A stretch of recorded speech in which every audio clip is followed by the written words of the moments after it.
How About That Cigar is proud to bring you coverage of the 2023 PCA Trade Show, all brought to you by Don Doroteo Cigars.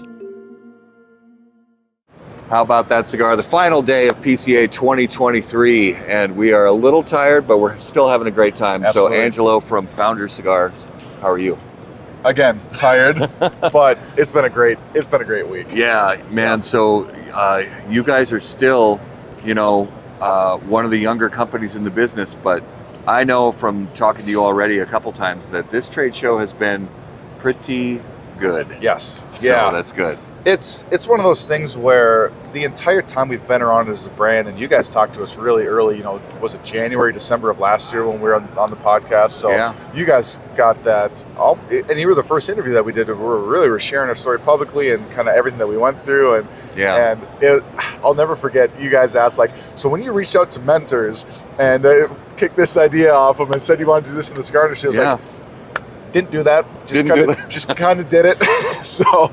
But a big change, and actually the reason I tell that story is we have really taken the last year to surround ourselves with good people. Yeah, that has been one of the primary focuses is factory friends, brand, all the people that went into this aesthetic who are. It turned out better than I could have ever imagined. So just what I love about these shows is seeing the people that I talk to all the time. Yeah, and there's a couple shops that don't carry us who gave us some really key input over the last year, over the last 18 months. Yeah. And to have them come by, grab the one, was like, Todd, look it. Right. All the stuff we talked about is here. Yeah. It's here. So that's been cool. It's almost, the last 6 months for us have been just an absolute whirlwind with getting all this. Some of our stuff was delayed. Everything's delayed. Oh my gosh. So, but the cigars are here, the bands are here, all of that. But it's been a really good year for us. That's good. Well, we know that the big feature for you guys this year is you really did revamp the look. Yes. Yeah. You've got a new factory partner. So start with the bands and the look, and then let's go through it. Yeah. So when I talk about the team last year at PCA, I remember Umberto Arias from Cigar Package Design, sketching some stuff out when we were talking about maybe him, working together, and so he was so instrumental in. We told him, hey, we want to embrace color. We want to embrace foil. We want to embrace full foil emboss and premium paper just to elevate the feel of the brand. We wanted to look more premium. We wanted to feel more premium. Yeah. And we wanted to use color more. I was in Grand Cathedral, the humidor in Grand Cathedral down in Tampa, which is a fantastic humidor. And even cigars that I knew who they were, I had to get down in the level to see what the actual cigars were. Sure. So I was like, my goodness, my cigars would be completely lost in here. Yeah. With our subtle parchment feel and our mahogany boxes. Yeah. And so we told Umberto, hey, we want to embrace color. We want to really lean into that because I love the Plasencias, the Crux. I love how they use kind of that clean aesthetic and brand appeal. So that's something that we wanted to. But we also didn't want to just embrace color just to embrace color. Yeah. We wanted it to feel like us. And so that's where I think the silhouettes are now, two kinds of gold foil. People have said, wow, this looks like a historic stamp. It looks like a medallion. It looks like a coin. It looks like, a historical document, a seal. So I think that, seeing them in person too, because I sent out a bunch of emails with all the renderings and all that, but seeing them in person now, just couldn't be happier with how everything turned out. And then Ricky and Vanessa from Cigar Band Man down in Miami, doing the different press checks and even their input, explaining what I thought I wanted, and then him giving me feedback like, well, this is what I've seen, and this is what works, and this is what we can do for you, and so seeing them at the show was just like, I gave both of them such a big hug, and I was like, this turned out better than I could have ever imagined. So yeah, it's really a great new look, and I love the fact that you've got these quick little rundowns of each of them, because they really do, like you said, the branding before was subtle. Yes. And from these, you can see from the other side of the trade show floor, they really do. Each color stands out even from a good 30 feet away. Yeah. So that's really great that you were able to delineate each of the lines with their own sort of look. Yeah. Especially, I mean, I love the barber pole, but that sort of subtle blue color on with that gold foil, it just jumps out of the box. I was telling someone, I keep going back and forth which one's my favorite, and it's basically just the one that's in my hand at the time. Yeah. Because the purple that we used for the Candela, the red that we used for our Maduro, my fears, and I've shared this a lot, my fears with all the color was, with our blue, sometimes you can get too purple. And so I didn't want these two to be, conflicting if they were side by side. You can go too gray. Yeah. So I think that the color there, this is actually the red on the American flag. So that's at the end of the day, when we were looking at, do we want to go burgundy? Like, do we want to go like a really deep burgundy? But it just didn't seem like that's the direction that we wanted to go. And then Umberto was like, you know what? Hey, let's grab the red from the American flag. And then with that one too, I was like, I don't want to go too violet or feel like we're going a little too much in that direction. Yeah. And then what's cool about this blue is there's two significances behind it, and we pulled a lot of historical significance into the band too. When George Washington was the general, his first rank insignia. So you see 2-star, 3-star, 4-star generals in the military. They all have the rank insignia. Yeah. The first one he ever used was a teal blue sash. Oh, okay. So he used this teal blue sash. Nice. And then also teal is the color for PTSD awareness. Okay. So using that, the lighter blue paid respect to both those, like the modern color and then the historical. And then even if you look at you can see it on the renderings here. Yeah. We have 3 coins on the bottom. One's the Liberty Bell right in the middle with 13 stars. The coin on the left is the Continental Army seal from when we fought Great Britain in the Revolutionary War. Yeah. And then the seal on the right is the original United States Great Seal. So we wanted to pull in, like I said, we wanted to be very thoughtful with. Yeah, I love it. And another thing too, just as long as I'm getting into the weeds, one of my shops came by. He's like, I love how we have a secondary band underneath of them where it says what Maduro, Habano, Dual Rep, Candela, and then Connecticut. He's like, I love how you put that on there because that's how most people.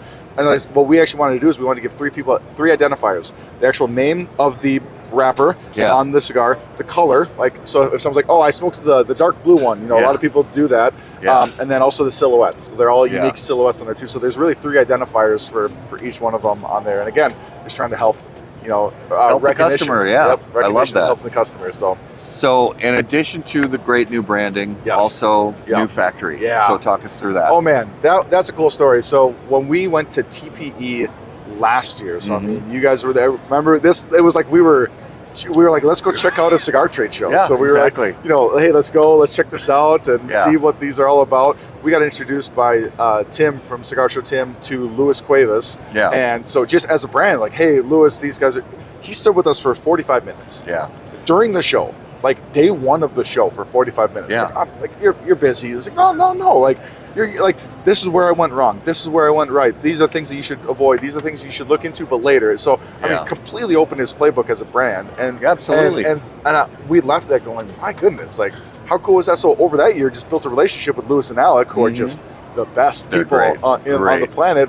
And I remember it was, I think at the end of the year, I kind of sheepishly, I saw Luis and I was like, would you ever consider blending for us? And if you've talked to Luis, brother, first thing, yes. Brother, I've been a factory longer than I've been a brand. And it's like, I would love to blend for you. And so we were really considering, some different factories and, what kind of set us up the best long-term, access to tobacco, access to the blenders, access to just the people at the factory. Yeah. And so we were considering a lot of them. And once that conversation, I was like, of course, like we wouldn't go with anyone else. Yeah. And so just from those relationships and so spent a week down at the factory at the beginning of this year. And that was the thing too. Our partner Brian, he's deployed, so he's in the Air Force and he's overseas right now. So a lot of this we were considering and just based off of some feedback and we're like, you know what? We're in 30 states, 65 shops. Yep. We've been very clear with all of our partners that we're probably going to make some of these changes, but we decided to make it sooner than later. It was like, let's do it now. There's no good time to do a whole refresh and change your bands and go with the new factory and all that. But it's like, you know what? As we're growing, let's do it right away. And with Brian gone, things are gonna be crazy anyway. So let's just rip the Band-Aid off. Yeah, absolutely. Well, I have to imagine, even early on, I have to imagine you're happy with the results from the factory. Oh my goodness, Right. The big changes that came out of it. What was cool is, sent the blends down there, so they blended on paper exactly what it was with their tobacco, and this, two cigars on paper from 2 different factories. Wildly different. Right. Same blends on paper, wildly different. Yeah. So we just wanted to see what we were dealing with, Yeah. and then took that entire week just to make some subtle tweaks. The biggest changes, and I remember I sent you guys some stuff, but this is not the Maduro that I sent you guys. The one that I sent you was I had a couple left over. Okay. I'm so bummed. When we went through customs, they broke some of them to check what was in them. Do that. And he wanted to break one of everything. Oh, God. And some of my test blends, I only had 5. Yeah. And so I was like, please don't. And he broke one of the 5 of my Maduro that I had a feeling we were going to go with. Yeah. And so, we changed it to a San Andreas Maduro. Yeah. Mexican San Andreas. And then our dual wrap, it's not a Habano anymore on that one. It is a San Andreas Maduro on that one too. Yeah. So really feel like what we ended up coming up with, they're not that much different on paper, but some of the tweaks. And that was fun too, learning, hey, there's broadleaf in all these now, and why they do that, and the flavor notes that they like from there. Exactly. And I just like fell in love with some of those. And Lewis's father loves broadleaf, so just being able to play around with that a little bit more, and just seeing how the different binders. That was. I was a mechanical engineer. I'm a giant nerd. I was basically one step short of having spreadsheets and trees, basically like the wall with all my pins in it. But it was awesome where you blend one cigar, you change the binder. What does this do? You blend one cigar and you so all these subtle changes can just completely change everything in a cigar. Yeah. So that was awesome. Really being able to learn from them, go through the whole process. And it's funny because people think, oh, you went to smoke cigars for a week down in Dominican. I was like, right. I left the factory. I passed out for an hour and a half. They picked me up for dinner. Went to dinner, passed out till they picked me up in the morning. I mean, it's a ton of work because you're engaging your brain the entire time. So. But everything coming out just has been so well received. I'm so happy with it. Yeah, it's an exciting time, and we're grateful having you guys part of the industry, and excited that things are really progressing, and you are making incremental improvements, and you're learning as you go. And the fact that you guys show that humility, where it's like, okay, maybe this thing wasn't where it should be. We're going to change it, and we're going to move forward. And that shows a lot of integrity on your part, and we just love what you're doing. So just keep doing it, and we'll keep smoking them. Awesome. All right. Awesome. Thank you, Angelo. Thanks a lot. All right, guys. Thanks. We'll see you again soon.